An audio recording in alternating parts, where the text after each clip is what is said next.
Yeah, so I think I kind of described the basics. So we'll go through this first. So, the National Committee is the highest decision-making member. There's delegates from all of our states and caucuses that get together and make decisions. Like I said, the steering committee is more administrative. It oversees kind of making sure that decisions of the National Committee are actually carried out.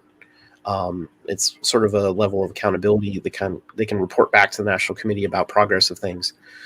Yeah. Okay. Like I mentioned, that we have about 20 different standing committees that work on different aspects of being a national party. Things range from merchandise, so that you could buy T-shirts. Oh wait, this side. Sorry, mirrored in my camera. But you can buy T-shirts and swag, right? It ranges from that merchandise to accreditation, making sure that state parties are doing the things that are required to be part of, to be a member of our federation, that they're upholding key values and things like that.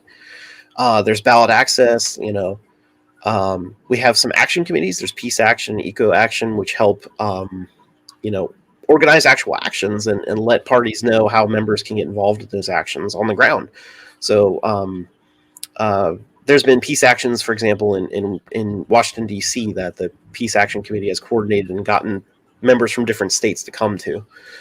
Like was mentioned earlier, we're both an electoral and a movement-based party. So yep. Peace Action and Eco Action are meant to be our arms of, organizing that go out into those specific movements.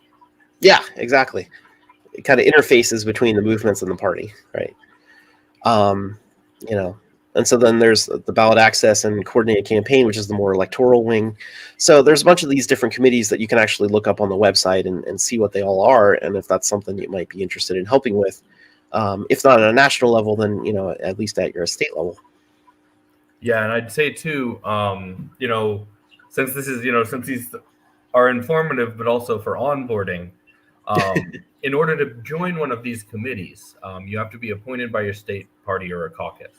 Mm-hmm. So, like right now, I'm a former co-chair of the merchandise committee. I'm still involved, but when my son was born, I stepped back. We're looking for graphic designers right now to help us put out new content, new shirts, new mugs, new totes, that kind of stuff. So if that's something you want to do, obviously you can get in touch with us at merch@gp.org through the website and everything. But what we're going to end up telling you is we really want to have you let us help you connect with your state party and get appointed, because that's how you actually join these committees. And the same for, if you want to be on the national committee, you're elected by your state party. So the first stop if you're not connected with, the first stop should be your local party, right? It's a grassroots organization. Start at the bottom and move up. But you may not have a local party. They may not be able to help you with what you need. The state party is where you go to join these committees and get involved in this kind of work. So, if you really like running campaigns, you can be your state's liaison to the CCC. If you are a fundraising copywriter, please join the fundraising committee. It's a very special skill to write that kind of those kind of emails and stuff. So if you've got skills and you want to get involved in the party and apply them in these national committees, talk to your state party and you can find links to state party contact info on gp.org. And if you have problems, message gp.org, and Athena or David, one of the staffers, will help get you the real person contact you need. Yep. Yeah, thanks, Chris. Yeah, that's important to point out. All of these national positions go through your state party, so you can get involved and find out how to do that. Usually the state parties meet, at least, they'll elect people like for a 1-year term to be on these committees, for example. So you can find out when the next election is, or if there's an opening, you might be able to fill in the rest of it.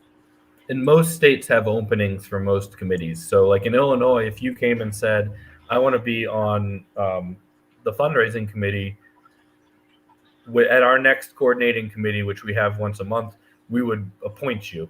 And, you could serve out your term. And if somebody wanted, if there was an election and more people want to involve next time, we would deal with it. But right now, there's an opening, and we would just appoint you. Yep. All right.